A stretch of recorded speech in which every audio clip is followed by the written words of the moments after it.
كلنا في حياتنا بنمر بمرحلتين.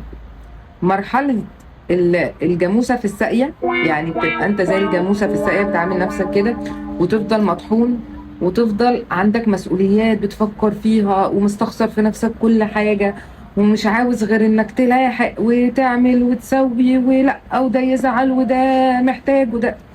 جاموسة في ساقية. ومرحلة نفسك بتصعب عليك، ليه كده؟ ايه ده اللي انا عاملاه في نفسي بقى؟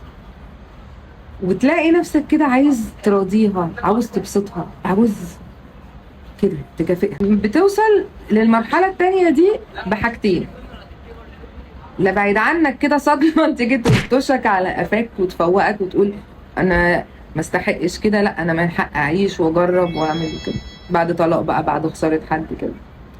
او تقابل شخص كده يفوقك، يحسسك ان انت بني ادم، يطلع منك مشاعر انت اساسا ما تعرفهاش وتكتشف حاجات في نفسك انت مش عارفها.